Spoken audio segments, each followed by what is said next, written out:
અરવલ્લી જિલ્લાના બાળ ખાતે ગૌરવની ક્ષણ કોમર્સ અને સાયન્સ કોલેજ મંજૂર.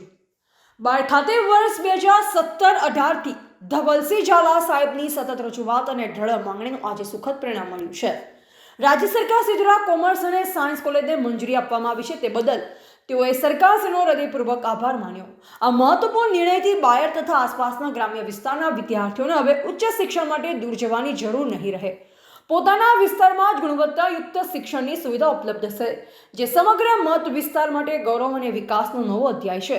સાથોસાથ માલપુર તાલુકાના વિદ્યાર્થીઓના ભવિષ્યને ધ્યાનમાં રાખી ત્યાં માંગણી મુજબ આર્ટ્સ અને કોમર્સ કોલેજને પણ વહેલી તકે મંજૂરી આપવામાં આવે તેવી રાજ્ય સરકાર શ્રી સમક્ષ વિનમ્ર વિનંતી કરવામાં આવી છે.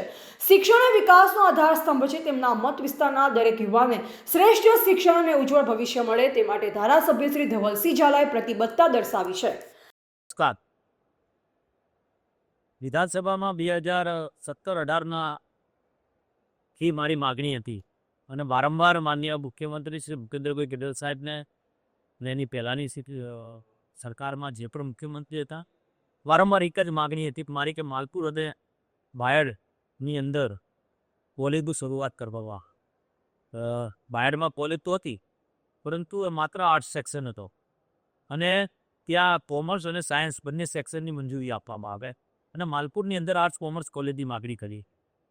મારી માગણીને માન આપીને સરકારશ્રીને હું આભાર માનું છું કે મારા વિસ્તારમાં બાયડની અંદર જે આર્ટ્સ કોલેજ ચાલે છે તેની અંદર જ સરકારી કોલેજ તરીકે કોમર્સ અને સાયન્સ કોલેજની પરમિશન આપીશ.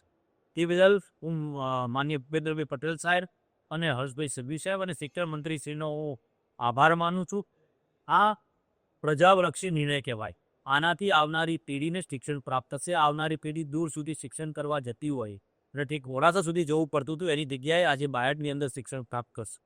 સાથે સાથે મારી જે બીજી માંગણી છે માલપુર તાલુકા માટેની, ત્યાં એક પણ કોલેજ નથી, તો હું સરકારશ્રીને વિનંતી પણ કરું છું કે માલપુર તાલુકામાં પણ કોમર્સ અને આર્ટ્સ કોલેજની મંજૂરી આપવામાં આવે અને આ શિક્ષણની અવિરત જ્યોત જાગતી રહે તેના માટે આવનારી પેઢીને શિક્ષણ પ્રાપ્ત થશે અને આ ખૂબ સરળતાથી ઘરના આંગણે શિક્ષણ મળવાની શરૂઆત થવા જઈ રહી છે.